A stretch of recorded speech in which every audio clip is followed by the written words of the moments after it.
could be larger than life, bigger than the world, living out the hopes and dreams of every boy and every girl. You could fly higher than the sky, shine brighter than the stars. You can live all you ever wanted.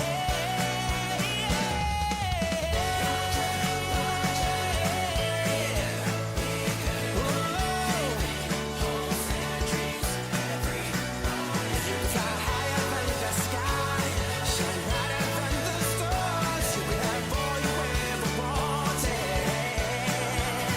You know you could.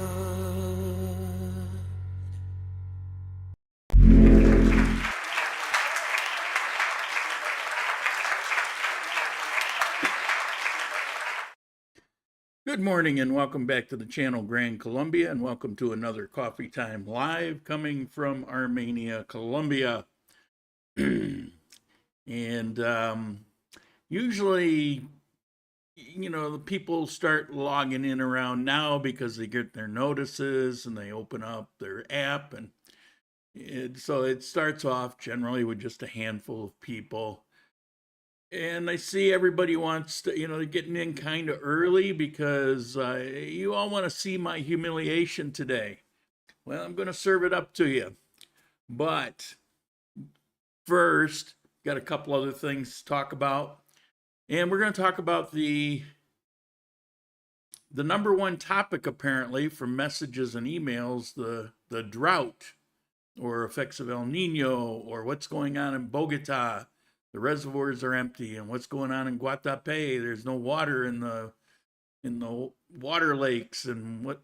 So we'll talk about that a little bit. We did the last couple weeks, but I got a little more information for you. First, good news. Oh, we're supposed to talk about the weather first, right? So right now it's about around 78 degrees. We're going to have a high of about 81, more or less. We're going to have a low of about 66. That's about 5 in the morning. And the Colombian peso went up 100 since last Sunday. It was 37.64 and it's 38.64. Be nice to see it keep climbing, but with a weak dollar, probably won't. I'll be, I don't know, you know, I consider myself lucky if it stays where it is. So, we'll see. Who knows? Everybody's predicting. Nobody knows for sure. The only thing we do know is the biggest contributor right now is the weak dollar. And so we'll see. Oh, the good news. The good news, last week I mentioned 2 reasons I was at the bank. And one of the reasons was there was a bogus charge on my charge card for 1,700,000 pesos, or about $450, and it wasn't me. And details don't matter. But a couple days after I was in there, I got a message saying it was reversed, and I checked the app, and sure enough, it was reversed. So all is good. That's twice now in the last 2 years. There's been an issue. The first time was a good old-fashioned identity theft. And it was all cleared up in no time, and they credit back, and so it's all good. You know, I read on Facebook all kinds of things, and you know, they don't do this and they don't do that. Well, you know, they've had 2 shots and got an A+ in both of them, so that's all good. Okay, let's see. My notes are really small because there was so much. Today probably will go long a little bit. I just have a hunch, mostly because of the scams that I fell for. And what else here? What else? I think that's about it there. Let's take a look at the messages. Juka, greetings from Finland. How are you doing? And thank you. And let's see, what's next here? Rob, 391 days. Well, it sounded better all the time. It sounds almost like a week better. Michael Meyer, good morning. Good morning to you. Timothy, Good morning, John Sawicki. Mr. Sawicki, please send me to the electric chair. Okay, good morning, Turtle. Good morning from Socorro. Ron to the Z in the he's house, yo. Okay. Yeah, I'm just I'm not that hip. I'm not a hep cat. AKA Ben, how you doing? Mr. Mike. Mr. Mike took me out to lunch this week. It was very nice. I had a good time. It's always a good time spending an hour or two or three, whatever it was, with Mike. Robert, good morning from Austin, Texas. How you doing? Renee, good morning from Brussels. How you doing, Renee? Eagle, good morning. Blessed Sunday from Dallas. Mike Carroll, morning. Good morning, Mike. Okay. I'm not really doing news this week because we got so much to cover and there really wasn't much news. I just have a couple things to comment on. First of all, taxis, people seem to struggle with. Cliff, good morning. 45 days to back. Hurry back. Miss you. I just want you to, I want to point out the new placards are out. And when you're here in Armenia and you get in the taxi, if you look on one of the back windows, it's different color this year. But if you look, that tells you all the rates. It tells you the minimum rate. It tells you if you're going to the airport, if it's a holiday or a Sunday, how much is added on. It's all there. But the interesting thing this year, if you notice in a little smaller print, it's bilingual. So that's something new. Kind of cool for us. Well, actually, once you understand it, you can read it. It doesn't matter anymore. But and also, I just want to point this out. It's not new. It's been all year. But we have one electric taxi. It's green instead of yellow. That is the one. We'll see how it works out. It's a BYD, so it's from China.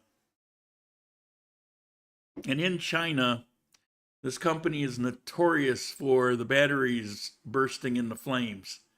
I mean, notorious. There's BYD has the government pull videos off of their internet, but they go up by the hundreds, showing examples. And there's other companies that have issues. And there's reasons. Actually, if you look into the construction compared to like a Tesla and why they do it, and Tesla does it modular and it has cooling that goes in between. The ones like for BYD, it's all one big glued up battery, and so it generates too much heat. So far, this guy's been okay. We'll see. Tex Blue Jean, good morning from Bogota. How you doing? We'll talk about you a little bit. Well, more of a mention. Bogota. Francisco, good morning. How are you? Welcome. Okay.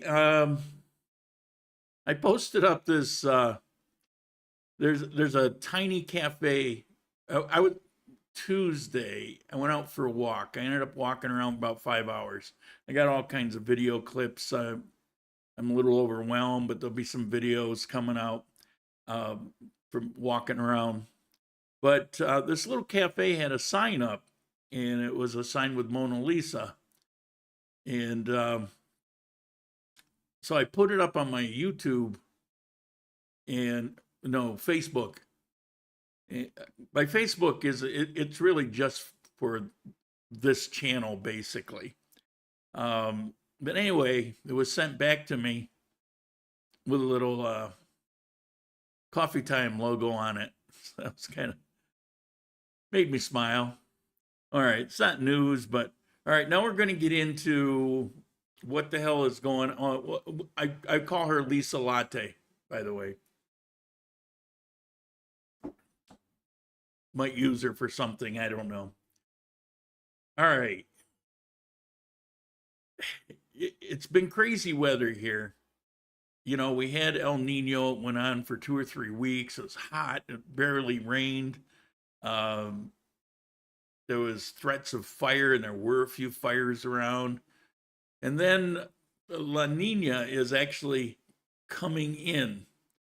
And so then we had a number of days where it rained pretty good and it was a lot cooler and it was closer to normal, actually. And that was nice. But El Nino isn't gone yet. And so it kind of pushed back in this week. It's not only been a little hot. I mean, I won't say you're out there dying, but it's been hotter than normal. But it's been humid, which is really unusual. It's like almost never humid here. Not humid like Florida, but humid enough to notice that it's there, even though it's not, it's not overwhelming. You don't feel like you're soaking wet. You just notice it. And I notice it because it's just not normal. So these effects are still going on. And then I get emails and messages. Ron, we all appreciate the hard work you do for us. Thank you very much, Ron. I appreciate you. The messages.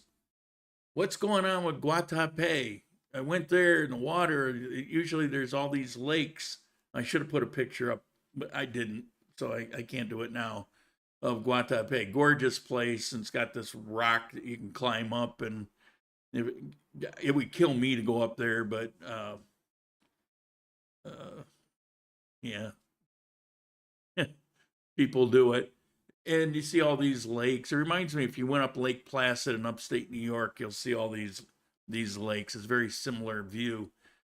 And it said the water level's way down. And then I get an email with some article about drought in Bogota and the reservoirs being really low. And I was aware of all this because people talk about it. We're not having any issue here. I mean, water levels are not as high as normal, but we're not having to conserve water, or, there's nothing out of the ordinary. But in some parts of Colombia, there is. And I keep hearing climate change, climate change, climate change. And look, I've said this before, and it shouldn't even be a political thing. Oh, if you believe in climate change, then you're a Democrat, and if you don't believe in climate change, then you're a Trumper, and which is a bunch of hogwash. The science actually is there, and the thing is, this Earth has always had climate change, and if you follow the climate, we have our ups and we have our downs. And this is a perfect time to see what it's like in Colombia. And is it getting worse? Are we in some trend where it's getting worse? And the thing is that people will say that because they don't remember having that before. Either they aren't old enough or they weren't here. Now, as you know, I lived here 22 years ago, 2002, most of that. Maybe got here the end of 2001. I don't know. 2002 is what I remember. And it was hotter than 10,000. Well, I don't want to say that. That wouldn't be nice in public. Mother truckers. It was hotter than 10,000 mother truckers. And that's why I used to come on weekends to Armenia. I lived in Pineda, and it was just so freaking hot there. And I would come to Condillo because it was cooler. You had the breezes, and it was just better. Even though we're only 10 miles away, it's different microclimate. So anyway, for your edification, I did some looking at what's going on with this dry spell in El Nino, and are we spiraling into the abyss of we're all going to burn up? All right, first one, El Nino years.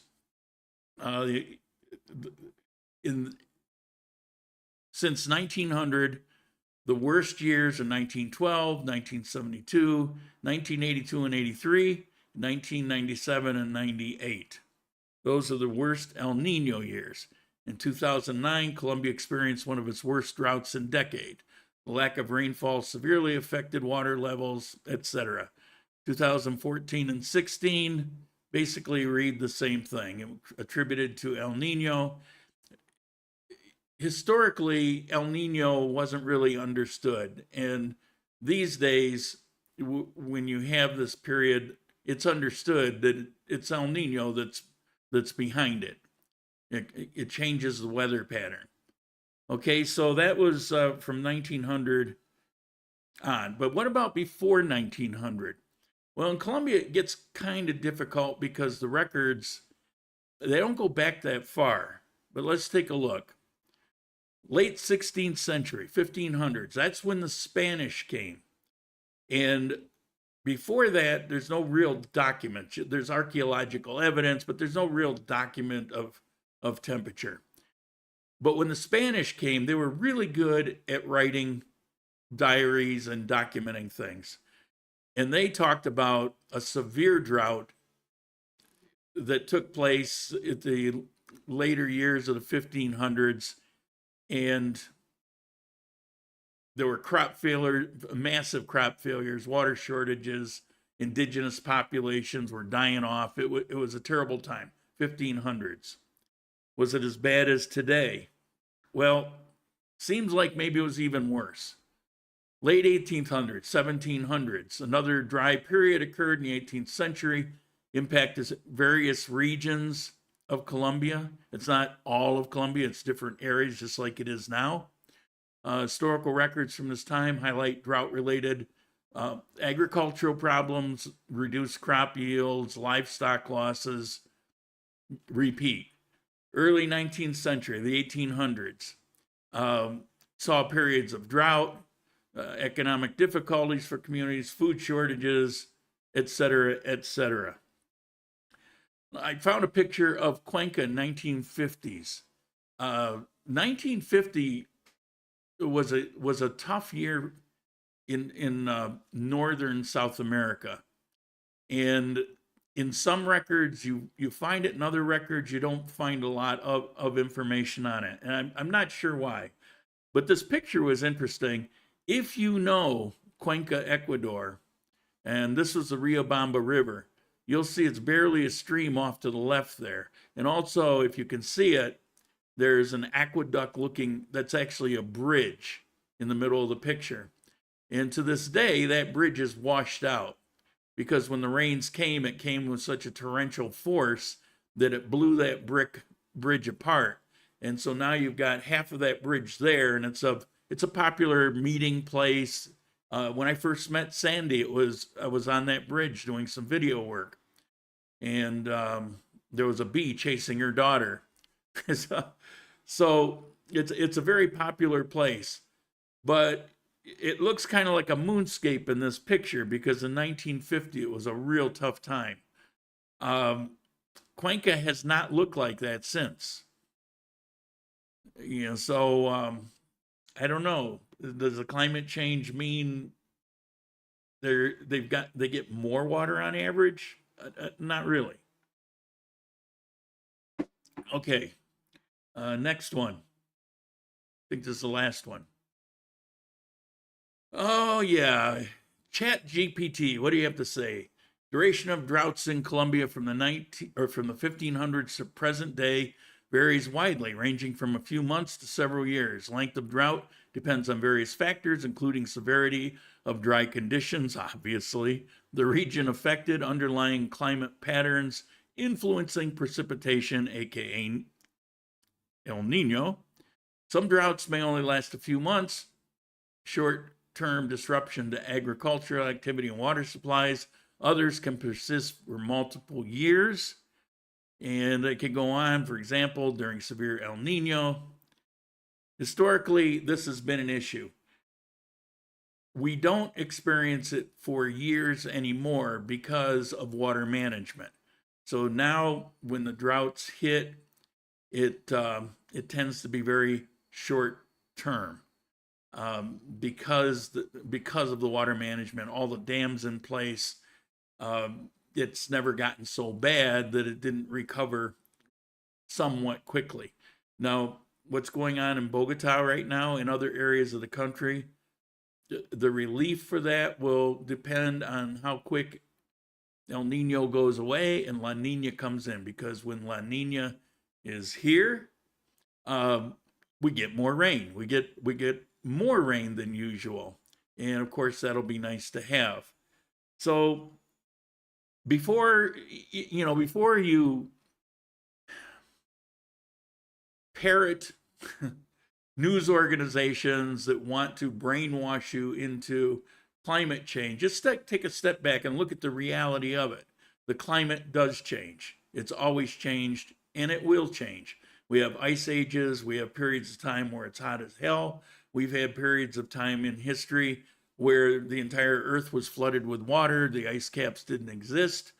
We're actually in a pretty temperate time in comparison to history. So, self-flagellation over, what we're doing on this planet, it really, the effect is nature. So that's all I got to say about that. But I wanted to say it simply because of the amount of messages I got over it. And panic over, do I want to live in a place where in the future it's going to be a desert? Well, I don't know where that comes from. If you were here in the 1500s, you might have said the same thing, but it looks pretty green to me. Speaking of, got the cam. Here's our weather cam. Little hazy.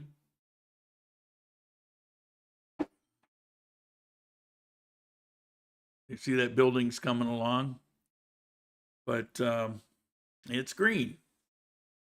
Okay. You see my notes here. I don't know. Can you read that?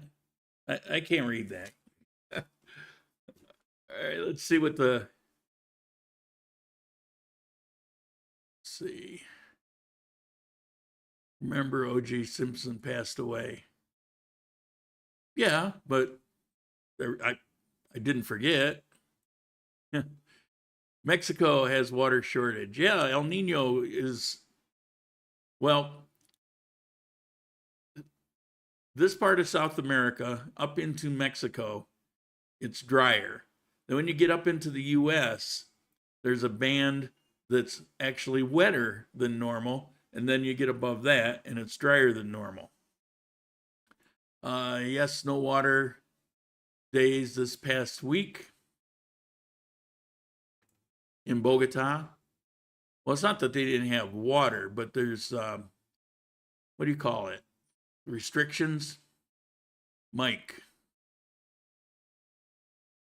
Let's see, 2.4 million years ago, the Ice Age began. 11,000 years ago, it was over. What do you suppose melted the ice? Yeah, well, which Ice Age? There's been 5, actually. 5 that they're able to sort out.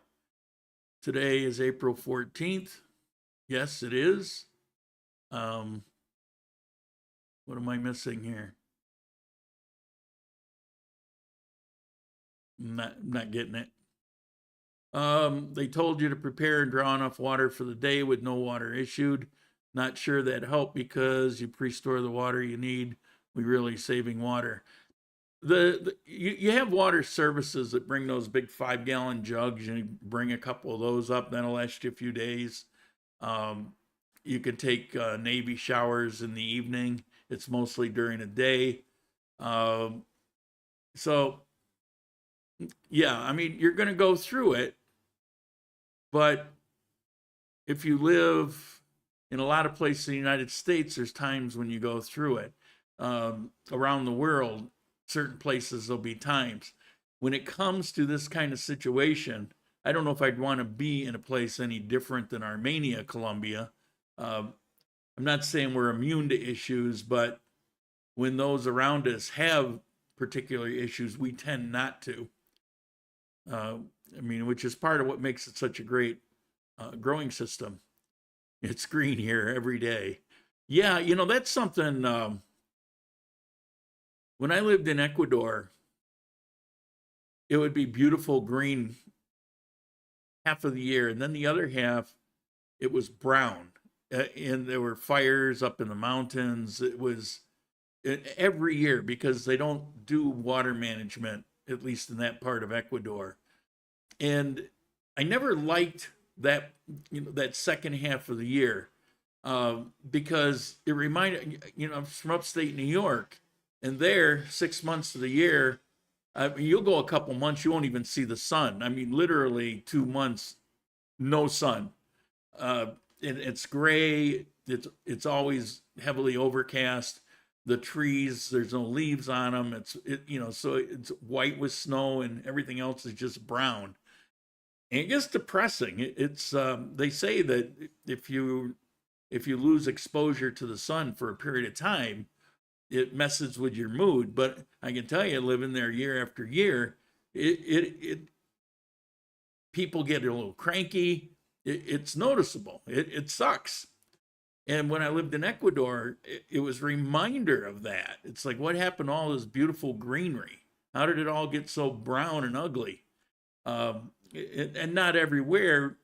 Like if you were in Cuenca, there's 4 rivers that come into Cuenca, and it tends to water things. So picture an oasis, but the mountains surrounding you are all brown. You know, here, one of the many things that I love, it's always green. Eagle, gas prices going up because of Middle East war. Probably, but probably not here because we produce and refine our own gasoline. But I don't know. We'll see. All right, let's get to the part that I've been trying to avoid. What time is it? Yeah, from the clock, you can tell I've been trying to avoid it. These are 3, I'm calling them scams, but pitfalls, things to avoid, poor judgment, all the above. Three things. 1 relates to apartment. 2 relates to the car episode, and 3 relates to a motorcycle. Item number 1, this apartment that I'm living in, which is a nice place and it's a nice area. Oh, and I will tell you a takeaway when we get done with each one. But I got into this place, if you remember, I always went to owners. I always said, don't deal with agents. And I would get these messages, well, you don't know, you're just making that up. You never used an agent. Well, it's true. It's not that I didn't know. I talked to many people here, Colombians, don't use an agent. And they would give me a number of reasons. But I was getting all those. And of course, you know, I think, okay, well, why don't I go through it? I'll do a video on it. You know, maybe there'll be some good things to take away. I mean, how bad could it be, right? I mean, I always told everybody, do not use an agent. So, you know, why don't I go use an agent? So I use an agent. And I learned what a nightmare it can be. You know, they don't get back to you. If you got 100 agents, maybe 2 return their calls. It was a tedious process dealing with attitudes. You say, well, in Colombia, you don't get that. Well, generally you don't, but in certain places you do. People driving on the road. There is such a thing as road rage. You meet that guy on the sidewalk, could be the nicest guy in the world. Put him in a car, he's a dick. So, you know, when they call themselves a real estate agent, unlicensed, no code of ethics, and they come and go, but they'll work for a company, and that company will be there, and it's got a structure. So it can get bad. It's frustrating to deal with. What happened was I was dealing with them for about a month and a half, and I don't have patience looking. Generally, I'll go kind of spot a place that I think I'll like, and if it's got 6 of 10 things that I'm really looking for, all right, let's do it. I just don't have patience for, I don't want to go look at 50 places. In here, I messed around for a month and a half, and it's like, I've had enough of this. And so the next place they showed me, this one, it was plenty big enough. It's perfect size, and the location, it's changed a lot, and there's a lot going on here. All of that was cool. I wasn't thrilled about being on the top floor of the building, especially in this heat, because I don't have much between me and these horrific UV rays. And so where the apartment below me is nice and cool, this one gets a little warm for about 2 hours in the afternoon. So I have to run a fan, and it's okay. But I just said, okay, let me get this apartment. Well, here's the thing about the agents. Stuff that I knew, and I walked into it anyway. Agents see you as a target. They're only representing the owner. And even in that case, they don't really care that much about the owner either. They see this as an opportunity to make a score. And so when they get you to rent the place, they're going to make some money every month off of that. All right, well, that's, cool, right? That's just the way it is. But where they really get you is when you try to leave. And Turtle had a horrendous experience and gave me a heads up on this. Now, first thing to notice is every contract I've had until this one was been either 1 or 2 pages. The contract through an agent was 8 pages long, and I mean 8 full pages of small print. It was packed. All these things are warning signs, and stupid me, knowing what I'm walking into, but I walk into it anyway. And I get a couple tidbits of interesting information, and I do a video on it, but now I'm paying the price. I'm here as of May 1st, will be 1 year. And I can't leave. I can't leave. If you remember, I was in the hospital, went to emergency, and I had to go back to emergency, and I dealt with that. And as soon as I was back on my feet, I sent in my notice. Well, apparently I missed it by a few days. They needed notice 3 months, missed it by a few days. I was sick, hospital, verifiable. Well, we can sympathize. We don't really care. We're here to represent the owner. You have a contract. If you violate that contract, it will cost you 6 million pesos. That's $1,500. So it'll cost you $1,500 if you want to leave at May 1st this way. Is there an apartment rent shortage in Armenia? I mean, a nice, safe place. Not really. Okay, so let's take a look at Turtle's experience. Now, Turtle notified them in the time he was supposed to. He did everything that he had done in the past with other apartments. No problem. He's a single guy. He doesn't party. Basically, when he moves into a place, the condition it's in is pretty much the condition it's in when he leaves, because he doesn't do anything. I mean, he goes out and stuff, but he just watches TV and sleeps when he's home and cooks, and the rest of the time he's out doing things. Well, I said, so what did you ultimately have to go through once you were leaving? So he's got 500,000 security to make sure the utilities are paid. They were paid, but he never received any change or receipts. They just kept the money. 1,050,000 in damages, he puts in quote. Plus, I paid a professional team to clean and paint the apartment. 15,000 pesos or 500,000 pesos. So he pays a professional group to come in and clean and paint the apartment, and they still charged him for damages. So the total cost for him to escape was over $2 million, over $500 to get out of there free. His list of secure repair of a balcony door and window and main room, $105,000. The condition of that was the same as when he moved in. The hot water, the what do you call it, on-demand hot water, it was the same as when he moved in, but they charged him $120,000 to have a maintenance man basically give it basic maintenance to be sure it was up to speed, which is ridiculous. I've never had to do that. A gasoline maintenance, I'm not sure what that is.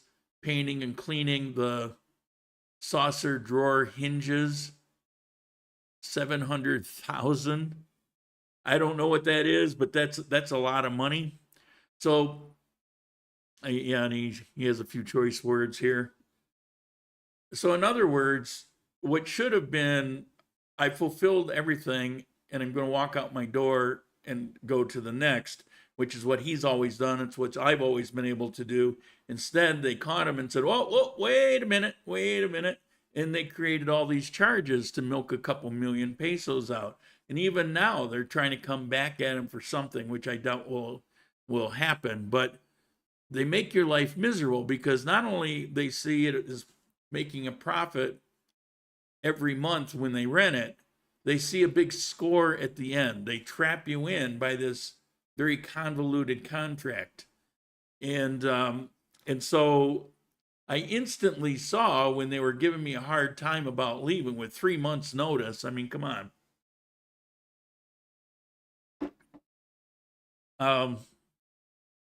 So I figured, okay, this is what I'm going to do. Since it is a nice place to live anyway, I'll just stay for another year. And then over the course of the 6 months prior to the end, I will make sure that this place is brand new before I leave. Because if you wait until they look at it, they will require their people to do the work, and it'll cost 10 times more than if you just had it done yourself before they came. So what did it cost me? Well, with the increase in rent, which I was unable to avoid because of this situation, and I'm just talking about the increase, that amounts to, over the course of this next year, 2 million pesos. So that's 2 million pesos I wouldn't have had to pay. As a matter of fact, my rent would have been considerably cheaper had I moved, but I'm not even counting that. So if it's 1.9 now and I could have moved to a place just as nice for 1.5, that would have been significantly more. I'm not even counting that. I'm just saying that the increase in the rent that I have now, plus another year. So, which isn't bad because it is a nice place, but I'm overpaying on rent, and to make it worse, I get an increase on my overpaying on rent, and I'm here for another year. I really wanted, I had a chance to move into the OBS building, and if you know, I've been trying to get in there for 3 years. There's never anything available. There was something available. I was pretty excited about it, and that's kind of out the window. So I got roped into a scam by my own making. I knew better. I went ahead anyway. It turned out worse than even I had thought, worse than I had been told. But everything I was told was enough. So when I tell you these things, you know, listen to them. I didn't listen to myself. And so I got burnt. So there's that one. That's number one. My fault. Takeaway, never use an agent. Don't use an agent. It's not necessary. You are only a target for them to find all kinds of unscrupulous ways of profiting off of you.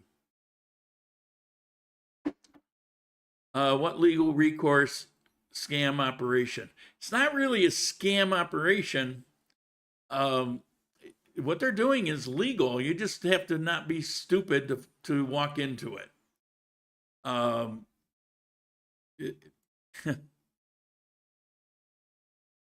I hear you, but there is no legal recourse. The bottom line is don't do it.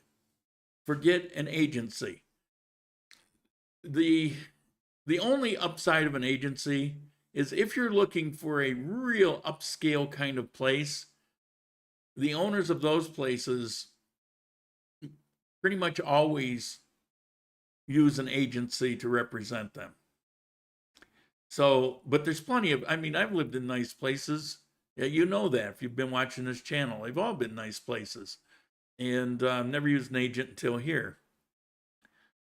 Okay, number 2. The most painful of them all was the car situation. Now, I did a video on it on my private channel. I'm not going, or personal channel. I'm not going to go into a lot of detail. And some of this you know, so I'm just going to brush over it. The first car that I bought was a 2004 Renault Megane Classic. Looked kind of like a GM car. And yeah, 2004. So I bought the car. The thing is, that was the exact time when COVID and quarantines hit. We'd already made the arrangement. I'd looked at a bunch of videos of the car. I looked it up in the Runt, which I will mention.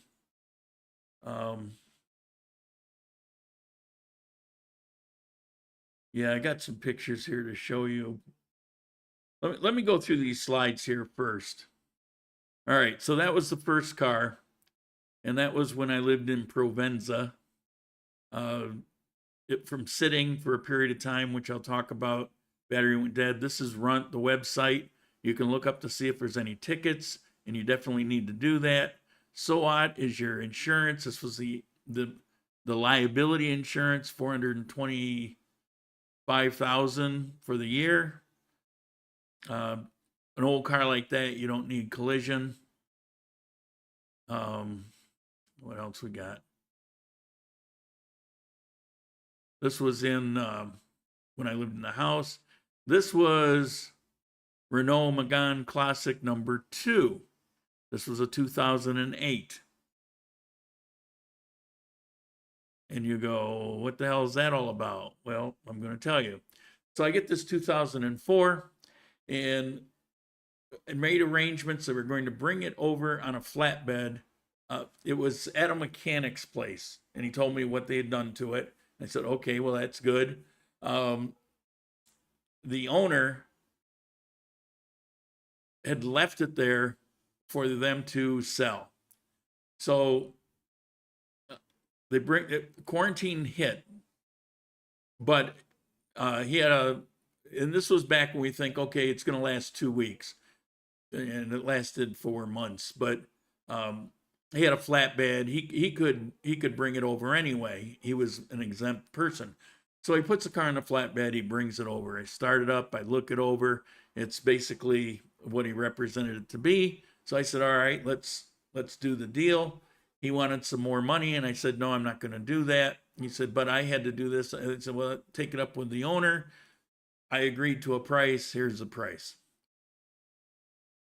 So he said, okay. So he's there with his wife. He was very nice about it. Don't hate him for trying, but it was a deal breaker.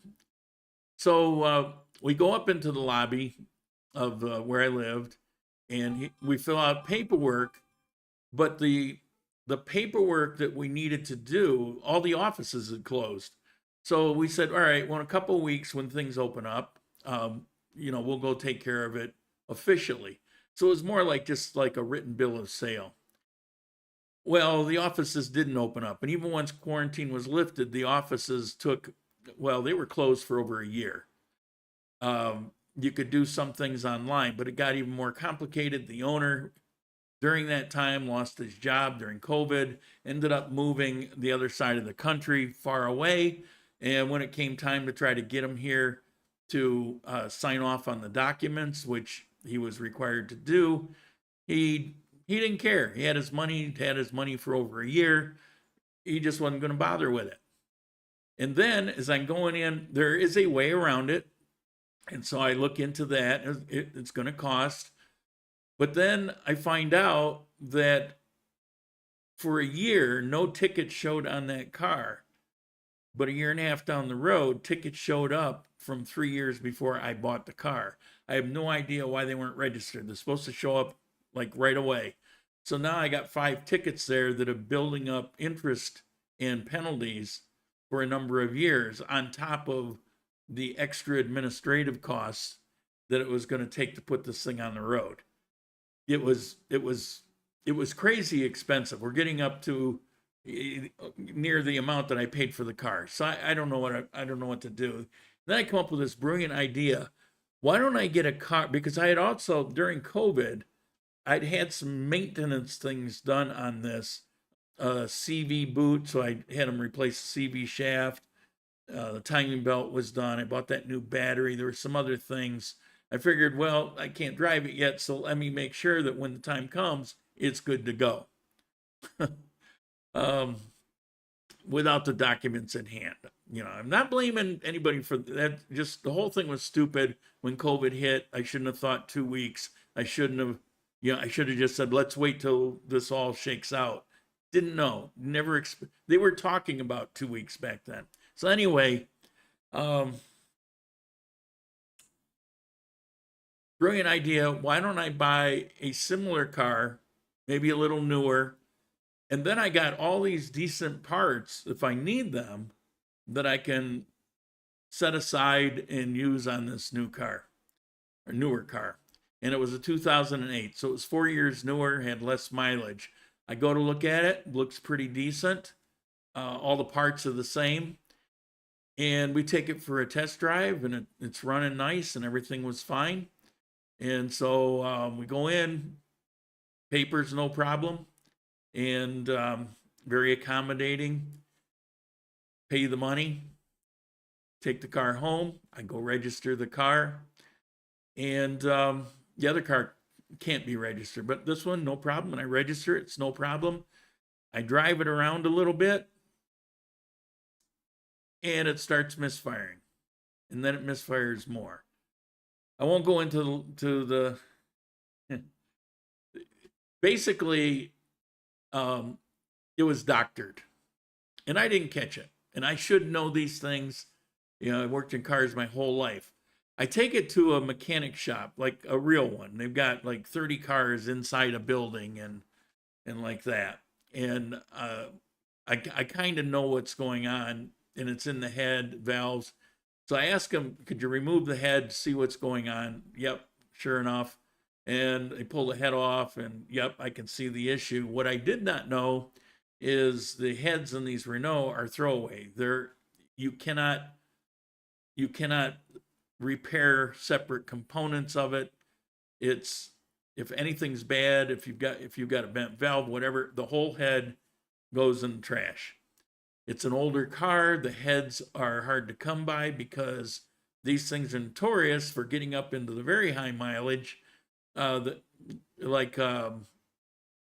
close to 200,000 kilometers, that they all kind of crap out. So that makes the heads dear, and they're not making them for that particular and similar engine, similar size, but it's different configuration. So that means, okay, then I'm going to have to get an engine, but if I get an engine, I'm contending with this same issue. The whole thing, I don't, how deep do I go into the weeds on this? Well, anyway, the guard at the house where I lived, he comes back from the guardhouse. He said, hey, there's a guy interested in selling that car. Would you sell it? He came by, I gave him a price. He said no. I said, okay. I still hadn't decided what to do. He came back a few days later, and he agreed, and I told him on the condition that he takes the other car also. And he said, no, I'm not paying any more. I said, I'm not asking you. I just can't have it here. This is the price. You take both of them. We shook hands, did the paperwork. He went on his way. Some I recovered, some I didn't. But I can tell you, all in all, with all the maintenance that I did, all the things that I did along the way, I lost about, I don't even want to say this. It's embarrassing. I lost about 10 million pesos. which, you know, there's, so lesson to learn. Never buy from a private person. Buy from a dealership. Because if you buy from a dealer, used or new, the paperwork will always be done properly. If you find something at a private dealership or a private person that is like crazy good, the only thing I could suggest to you is go to a dealer and say, how much do you want to perform this transaction for me? In other words, you process everything and I'll pay you a fee for doing that. Otherwise, don't do it.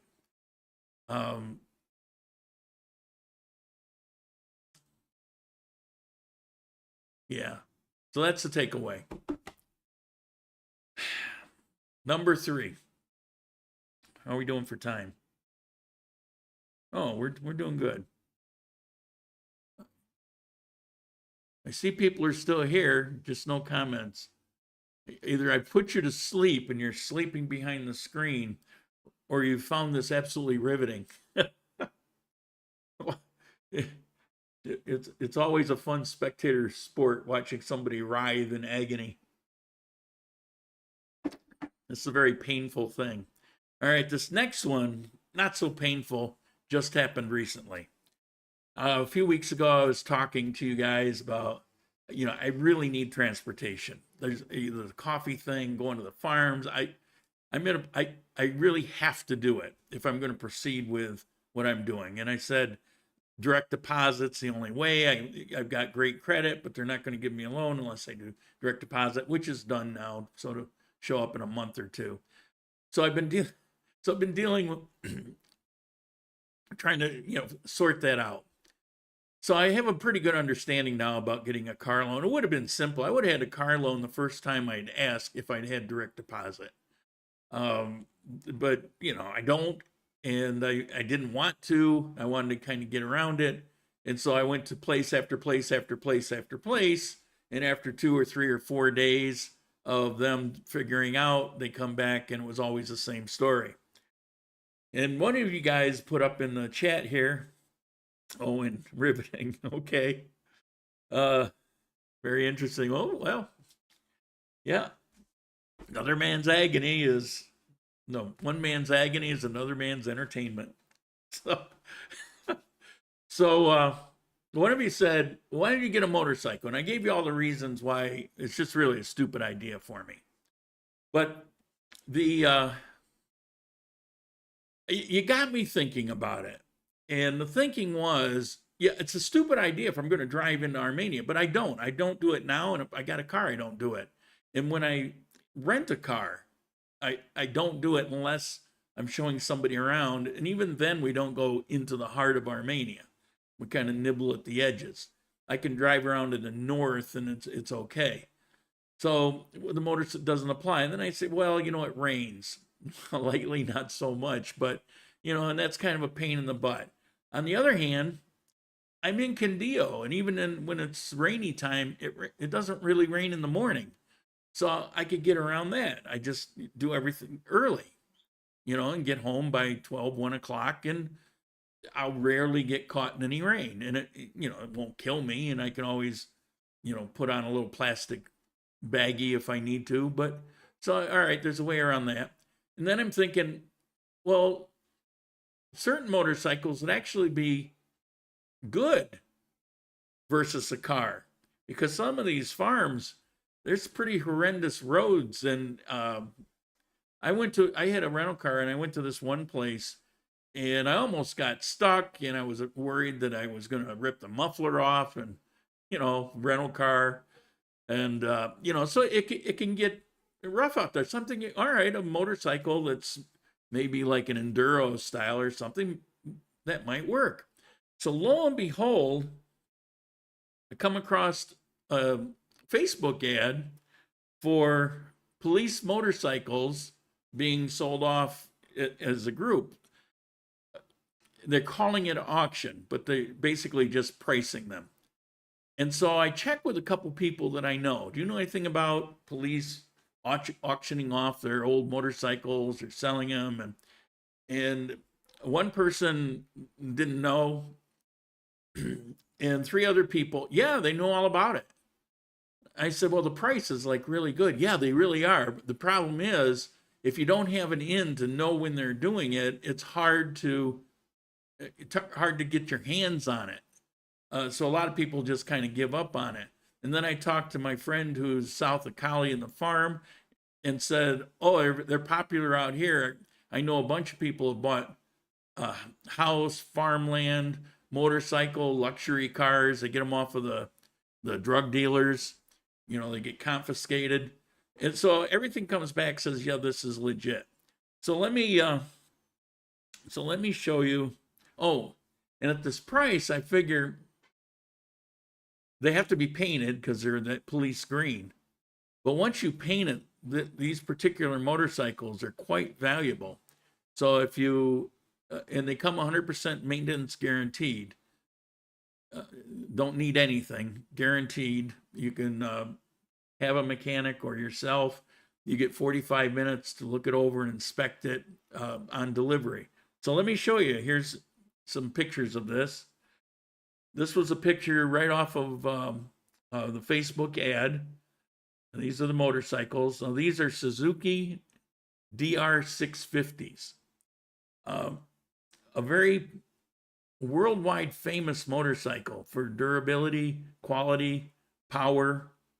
They run almost 40 horsepower, which is pretty damn good for that type of bike. This is a contract. There was a 2-page with it looks very official. Let's see.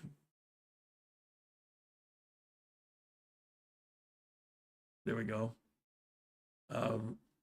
The shipping contract they sent back to me looks very official. Okay, I guess that's it. Here's the way this scam works. Everything looks official. I had to go to a notary and sign and fingerprint the documents, send it back. If you check various things, it checks out pretty good. Everybody knows about these things. So that motorcycle was $5,200,000. Of course, you have to repaint it, but that's cheap. And they require 10% down, process the paperwork, it includes shipping. And when it arrives at your door after you inspect it, like I say, you get 45 minutes, comes with a shipping company. And then you sign the approval, and then you pay the link to the shipping company right then and there. Okay, let's give it a shot. Everything sounds legit. So I sent 520,000 pesos, so that's 120 bucks, to get this thing rolling. I go do all the documentation. They send me back their signed copy. They sent me the guy who's transacting. He sent me his cedula, various documentation. Okay, so let's do this. Well, he wants to hurry up and get this thing to me. Well, that's fine. So he said originally it was going to come via truck out of near Bogota. Oh, and the guy representing it works at a Yamaha dealership, and he legitimately does. So that was true. He sent me his Yamaha ID. He works at a Yamaha dealership. That dealership is one of the dealerships in that area that contracts with the National Police for all the maintenance. It's a Suzuki, but the National Police works with Yamaha and Suzuki. They've actually transferred everything to Yamaha. And the way they do it is, let's say the National Police here in Armenia, they don't have their own shop. They don't take it somewhere and send a bill. Basically, when Armenia National Police have a motorcycle that needs the oil changed or whatever, they just drop it off at the dealership here that has the contract. And so the dealership maintains it, makes their money, gives it back. So they're well maintained because it's easy for the police to take it over, and of course they want to make money. So that doesn't seem to be the issue. So he works at a dealership that has that contract, and that's why he says he's representing it. A lot of this stuff was true and verifiable. What I didn't realize is he'd kind of set up to go in business for himself on the side. Too old to be in a motorcycle. I've been a motorcycle my entire life. I had a motorcycle before I left the United States that I had to sell. We feel bad for you, tough lesson. It is a tough lesson. Very interesting. How about one of those Willie Jeeps? Oh my God. Talk about a rough rider. It would have all the downsides and none of the upsides. I mean, it's a nice idea, but no, yeah. Anyway, so where was I? The first clue came when he contacted me and said, okay, there's a change in the shipping. We're going to actually run it to Bogota. They're close to Bogota. We're going to take it to the airport in Bogota, and they're going to ship it up. The second clue, by airplane. They're going to take it, put it on the airplane, bring it to Pereira, then put it on the truck and bring it here. Okay, that seems kind of weird, but okay. The next clue was he starts sending me a lot of videos showing me the motorcycle outside of an airplane. Now a box that looks like the size of a motorcycle getting loaded with a forklift. Then the back of the airplane, cargo plane, showing boxes all of similar size, stacked up in the airplane. And like, I was getting photos and video clips like constantly. I must have got like 10, 12 within an hour. Who does that? It was making me suspicious.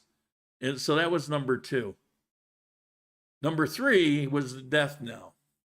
I get a message from him. All right, they're ready to go. Here's the link of payment. So go ahead and pay through Avianca to this person, this particular person. And I said, whoa, wait a minute. What happened to my right of inspection? What happened, when it gets here? Oh, but yeah, but they have to release it. It's not going to me. It's going, through the shipping. So you're 100% safe because it's not like I'm getting it. I said, well, I don't know who the hell's getting it, but I don't have the motorcycle. So we're going back and forth on this. And I said, well, the bottom line is when the bike arrives, I will pay. If it doesn't arrive, I'm not going to pay. Then he starts pointing, well, the contract says this, that, and the other thing. And I said, yeah, and you're voiding or violating the contract because it's supposed to be here for my inspection and it's not. Well, it could be for your inspection. It's just the problem is they're not going to pay until, or they're not going to ship it until they receive that money. I said, well, why do they need my money when, as per contract, you're paying for the shipping? So we kind of go around in circles. And I think, all right, wait a minute, this is weird. So I take some of the documentation that he sent, not the original contract, but the Avianca thing and the payment thing, and I ship it off to Computer Buddy. Gets back to me pretty quick and says it's photoshopped. And he says it's a great job, but if you know what to look for, it's photoshopped. And he was able to actually tell me what was photoshopped, my name, my information, so it was fraudulent. Even though the guy, the business, the situation, all of that checked out. And they do. So that was all legitimate. But like I say, apparently he decided to work it himself. Of course, he could say, well, I don't know anything about it. It's other people. And anyway, so I refuse to pay. He threatens that they're going to sue me with a penalty clause. And so if I send them a certain amount of money, then he tried to get me to send half of the money. And then he had this thing where, look, I'm going to go ahead and pay out of my own pocket half of that 5 million pesos And he sends me the Bank Colombia thing showing that amount. And right there, it's like it was a total scam. I also have Bank Colombia. I know what that screen looks like. That's not it. I mean, part of it is the top part, but all the stuff that he had, he's missing a bunch of things, and that wasn't it. Plus, why would he pay out of his own pocket? You know, where does that come from? None of it, none of it's ringing legit anymore. And he kept going on and on. But here's the thing. I got suspicious when it was going in the airplane. And then I got suspicious because he's sending me a lot of information. He almost had me convinced. But I set boundaries for myself and I refused to step over them. And in that case, I refused to step over the boundary of I'm not sending one dime until it's here as we agreed. But he made it sound very convincing. And I was tempted to go, well, let me send at least half and let's see what I can't afford it. I don't have that. That's money that I've been trying to save for a car. And I already, wasted $120 of that precious fund. And, it's like, no, I just can't do it. And of course, the motorcycle never showed up. And of course, they didn't sue me, but they did get out of me $520,000, pay $120, just for some conversation back and forth and pictures and whatever. And somebody said, well, why would it was very elaborate. Why would it be elaborate, just to scam you? No. These ads are running all over Colombia. And it's a legitimate thing. As far as what this is about, it just so happens that there's scumbags within it that are doing something for themselves. These motorcycles sell really fast. Well, if they don't have a motorcycle to sell, you could still make money and it goes into your own pocket by selling air. So, yeah, not good. So what's the takeaway?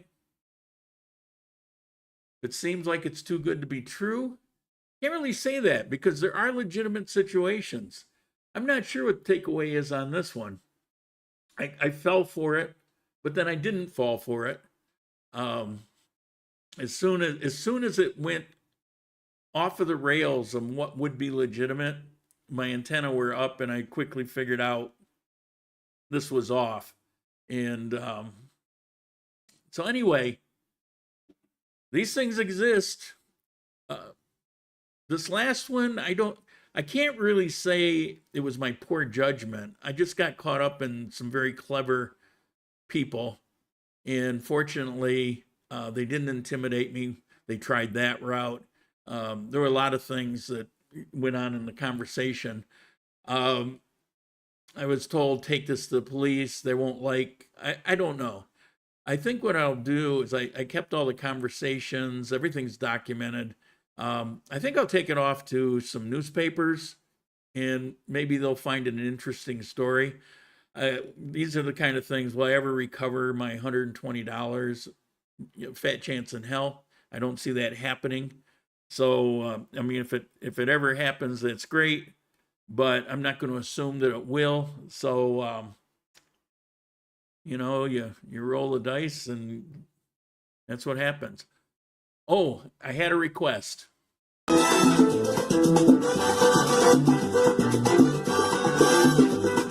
Afro el bravo le dice, lo dejaron tirado, como efecto de los golpes, camina cachondeado. Antes rotaba de bajo, pero ahora mismo está recogiendo galletazos por todita la ciudad y camina de lado. Como que te cachondea, vagabundo, como que te cachondea, cachondéame, como que te cachondea, vagabundo, como que te cachondea, como que me cachondeame, como que te va de lado. Suéltalo por panarrillo, cuidado que tú eres un bacalao, salao, como que te cachondea, vagabundo, como que te cachondea, vagabundo, como que... Well, I feel better now. At some point in there, she does one of these, and it's something I remember seeing every so often in the United States, maybe 20, 30 years ago, but you see a lot of girls doing this. It seems to be a trend here, a thing. So that's it. That's what I got for the scams. Like I was saying, the apartment, walked into that one knowing it was a stupid idea. What is it? Something stupid. I don't know. There's some saying about that. And then the car thing. It was a set of circumstances, but bad judgment. Buying the car when everything is going into quarantine. Just little things, you know. And you get caught in something and you try to get out of it. So maybe you go a little further and a little further and you think, you know, and it's like sometimes you just got to cut your losses. And eventually I did. I cut my losses, lost my butt. On the other hand, I didn't have to think about it, stress about, well, until you guys ask me, and you always want to, you know, but as far as peace of mind, I actually had peace of mind after that. At least it's done and over with, and I'm not getting in any deeper on it. And then, you know, of course, the moto. So that's it. She's one of the visiting angels. Yeah, she's a good dancer. After the dancing girl, now I'm awake. John Swicky, she's one of these cleaning maids. My house would be sparkling if she was. I don't know who she is. It was just something I saw on the internet, and I said, well, I'm going to just start showing that. She remembers Afro Wahila. Well, Afro Wahila is tall and thinner, and she's more ethnic. This girl is mestizo, thoroughly traditional, middle Colombia, and but the hair, they both have the frizzy hair. Thanks to give me all your depression moments. Yeah. Yeah. I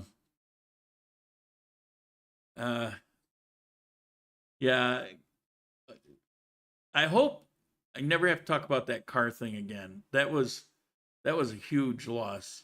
To this day, I haven't really recovered from it. You know, I feel like biggest dumbass over that thing.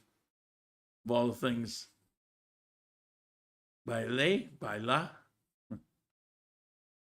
How can expats locate and know for certain that the accountant or attorney they hire is offering the correct advice? For example, could issues with the Dion result in a visa renewal denial? It's pretty tough. It's pretty tough. You have to do your homework. You have to talk to a number of them. Talk to people that have used successfully, not just one of these things. Do all of these things, because there's no professional scoring of these people. They could be legit. They could be bogus. Maybe you get an accountant, but it's the first time he's doing a situation like yours, so he's kind of learning as he goes, even though he's an accountant. It's very difficult. The end result in a visa renewal denial probably wouldn't get to that point, because you would know about it and be able to correct things before you got to that. But nothing is for sure. That's very well said. But you see, this is why I give you guys a lot of the advice that I give you. You do whatever you want to do. And I get called out, well, I read on the internet this, that, and the other thing. I mean, I swear it happens every time. I think you even had one, Michael. I think you even had one. I don't care about any of that, because the thing is, I don't take it off of Facebook. I don't take it off the top of my head. I actually look into these things. And that's why these scams hurt so much, because I think I got it covered. But that's also why I'm sharing it with you. But when it comes to these sorts of things, I get the best information I possibly can and tell you about it. Like, don't use an agent. Be careful of certain circumstances about whether you get a bank, how you use a bank, what you go through if you do that, why you don't want to do that. so that you don't get in a situation where these things will catch you. You know, I don't listen to my own advice. I go ahead and hire an agent. But if I had watched me and if I had listened to me, I'd be $2 million and a year's worth of time free, plus the lower rent, you know? Yeah, it's the responsibility for things are on you. That's the way this country operates.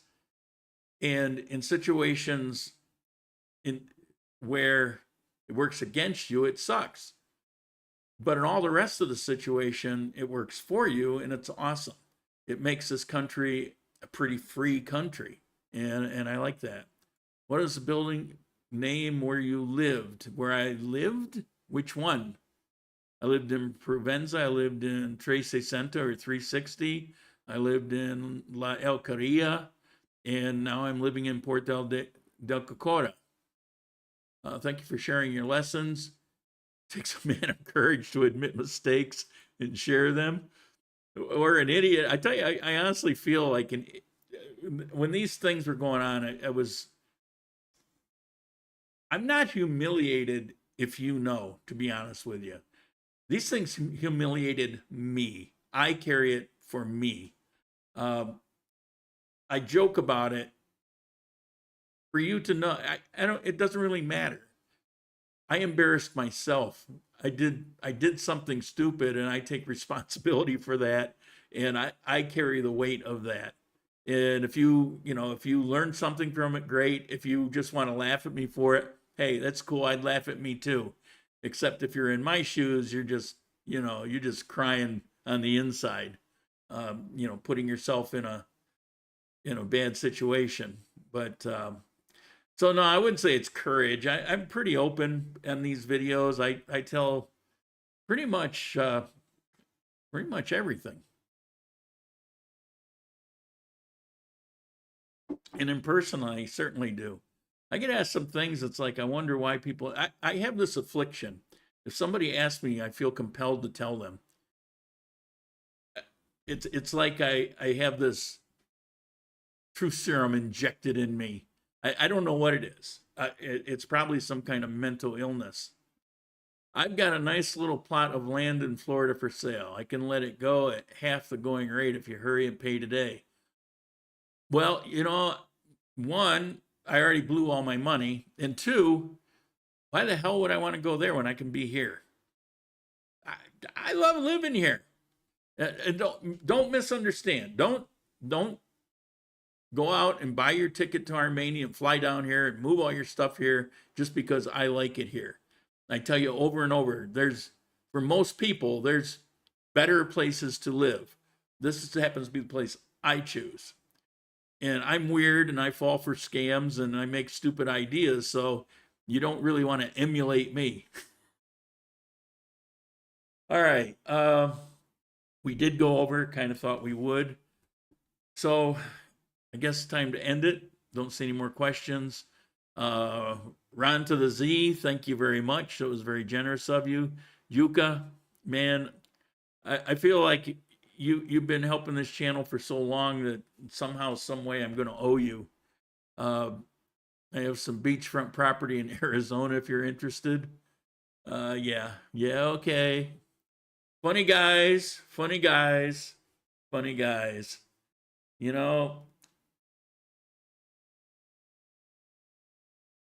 How about this takes us out? A